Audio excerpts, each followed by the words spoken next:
નમસ્તે મિત્રો, આજે રોની બ્લોગમાં તમારું સ્વાગત છે। આજે આપણી રેસીપીમાં આપણે બનાવીશું મૂળા ઢોકળી। તો મૂળા ઢોકળીની તૈયારી મેં કરી લીધી છે। આ મેં બે મૂળાના પાંદડા આવે, 2 નંગ મૂળાના પાંદડા એ સમારીને એક બાજુ કરી લીધા છે અને લીલું લસણ અને મરચાં આ પણ તૈયાર કરી લીધું છે। અને હવે આપણે મૂળા ઢોકળી માટે લોટ બાંધીશું। તો મૂળા ઢોકળીનો લોટ બાંધવા માટે 1 ચમચી હળદર, 2 ચમચી લાલ મરચું, થોડુંક ધાણા જીરું અને આ અજમો છે એ મસળીને નાખી દેશું અંદર। આપણે જેમ વડાનો લોટ બાંધતા હોય એ જ રીતે આમાં વડાનો લોટ બાંધવાનો છે। અને આપણે સ્વાદ પ્રમાણે મીઠું લઈ લેશું અને આપણે થોડાક લસણ મરચાં આમાં એડ કરીશું અને થોડા બાકી રાખીશું અને થોડા તલ લઈ લેશું અને બધાને આપણે હવે મિક્સ કરીશું અને થોડાક આપણે મૂળાના સમારેલી ભાજી હતી એ લઈ લઈએ અંદર, થોડી એવી મૂળાની ભાજી।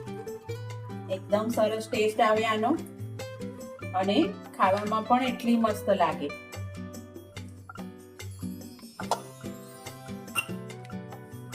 બસ આટલું આપણે કરવાનું છે। હવે આપણે ધીમે ધીમે થોડું થોડું પાણી નાખીને લોટને બાંધતા જઈશું। મિત્રો, આ લોટ આપણો બાજરીનો છે। તો તમે એમ થયું છે કે આ લોટનું નામ તો કીધું નહીં કે લોટ શેનો હતો, તો આપણો આ બાજરીનો લોટ છે। તો બાજરીનો આપણે જેમ રોટલો કરતા હોય એ જ રીતે લઈ લેવાનો છે બાજરીનો લોટ અને પછી એ રીતે આ રીતે ધીમે ધીમે સરખો એવો મસળવાનો છે લોટને। તો આપણો ઢોકળીનો લોટ તૈયાર થઈ ગયો છે। જેમ આપણે બાજરીનો રોટલો કરતા હોય એ રીતની થિકનેસ રાખવાની છે। આ રીતનો એકદમ સોફ્ટ જેવો લોટ બાંધી દેવાનો છે અને હવે આપણે તૈયારી કરીશું ઢોકળીને બનાવવાની। તો ચલો સ્ટાર્ટ કરીએ ઢોકળી બનાવવાની। તો ઢોકળીમાં અંદર નાખવા માટે આ રીતની સાઈઝના નાના નાના એવા આપણે આવા વડા કરી લઈશું અને પછી આપણે ઢોકળી બનાવવાનું સ્ટાર્ટ કરીએ। થોડા અડધા કરી લઈએ, પછી અડધા આપણે પછીથી કરીએ। તો આ રીતે બધા એવા આપણે નાના નાના એવા વડા કરી લેશું। તો આ રીતે આપણે બધા નાની નાની સાઈઝના વડા હોય એ રીતે ઢોકળી માટે બધા જ વડા કરી લીધા છે આપણે અને આ બધા કરી દઈશું। અડધા પછી કરીએ, સ્ટેપ બાય સ્ટેપ ઢોકળીને ચડવા મૂકીએ એ પ્રમાણે કરીએ। બનાવવાનું સ્ટાર્ટ કરી દઈએ। એક વાસણ લઈ લીધું છે, એમાં આપણે 5-6 ડોગલી જેટલું તેલ રેડીશું।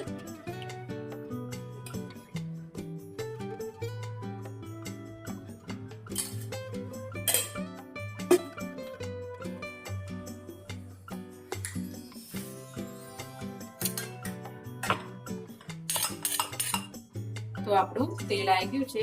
તેલમાં પહેલા રાઈ,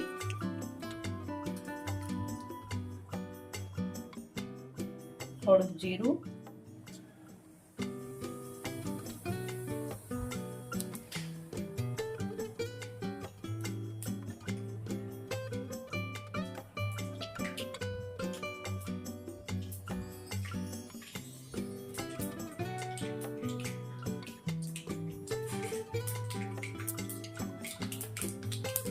આપણી રાઈ ચટકી ગઈ છે। હવે એમાં થોડી હિંગ,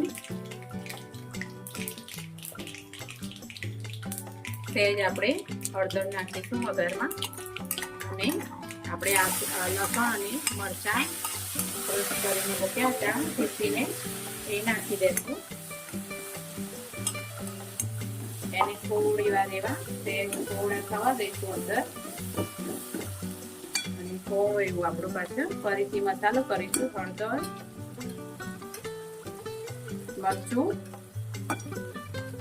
અને ધાણા જીરું આપણે હલાવી લેશું એકદમ। જુઓ મિત્રો, મૂળાની ભાજી શિયાળામાં જ આવે। શિયાળામાં 1 થી 2 થી 3 વખત બનાવીને ખાવું જ જોઈએ। મસ્ત એવું લાગે છે ટેસ્ટી મૂળા ઢોકળી। ના ભાવતી હોય એને પણ આ રીતે બનાવજો ઘરે તો ચોક્કસથી ભાવશે. અને આપણે હવે મૂળાની ભાજી એડ કરી દઈશું. મૂળાની ભાજી એડ કર્યા પછી આપણે આને થોડી વાર હલાવી લઈશું અંદર મસાલામાં. અમારા ઘરે તો સીઝનમાં 3 થી 4 વાર તો બને જ છે મૂળા ઢોકળી.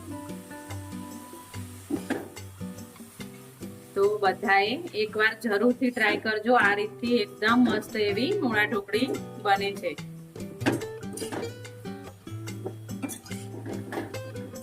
થોડા આપણા મૂળાના પાંદડા અંદર થોડા ઓગળવા માંડે એટલે પછી આપણે એમાં પાણી એડ કરીશું.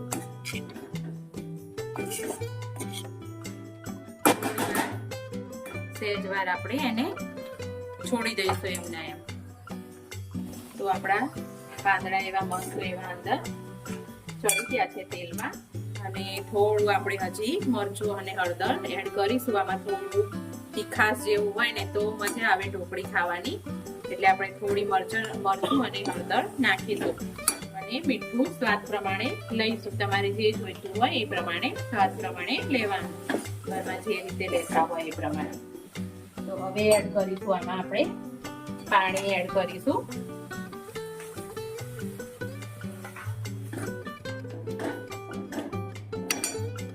હજી આપણે બીજો ગ્લાસ પાણીનો એડ કરીશું.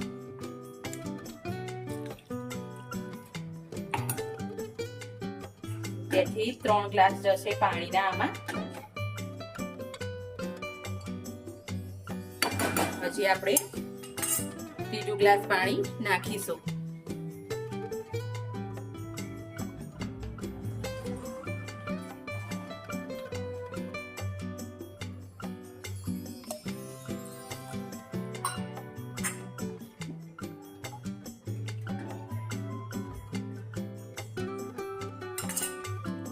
મીઠાની અને જરૂર લાગે છે એટલે થોડું મીઠું નાખી દેશું.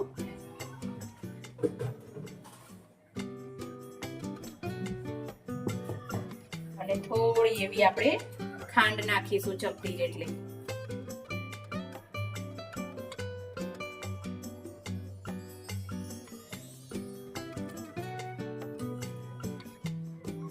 એવું આપણે લીંબુ એડ કરી દેશું અંદર.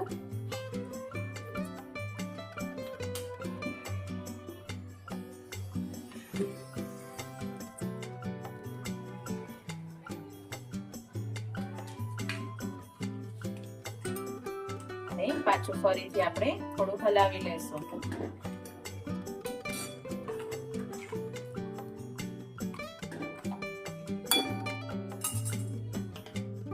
એક એક કરીને જે નાના નાના વડા બનાવ્યા હતા ઢોકળી માટે એ અંદર મૂકતા જઈશું.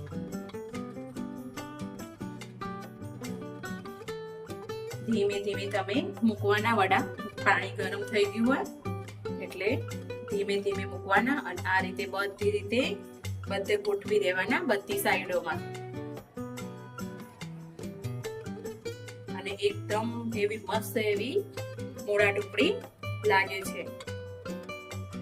આ રીતે બધી ઢોકળી આપણે નાખી દેવાની છે અંદર અને આને ઢાંકણ બંધ કરીને 15 થી 20 મિનિટ જેટલું ધીમા ગેસે ચડવા દેશું.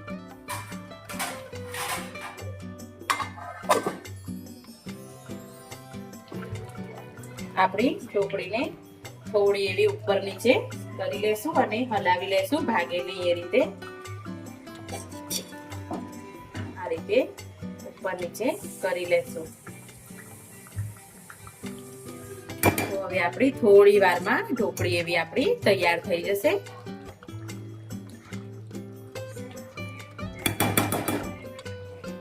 તો આપણી ઢોકળી મસ્ત એવી તૈયાર થઈ ગઈ છે. હવે આપણે થોડા એવા કોથમીરના પાન નાખી દેશું. બસ તો આપણે ખાવા માટે ઢોકળી તૈયાર છે. તો મિત્રો તમે પણ ઘરે એકવાર જરૂરથી ટ્રાય કરજો. એકદમ મસ્ત રેસીપી બનીને તૈયાર થશે. આને એકલી જ ખાવાની હોય છે. ઢોકળી આપણે ખાતા હોય જેમ એ રીતે જ ખાવાની થાય છે.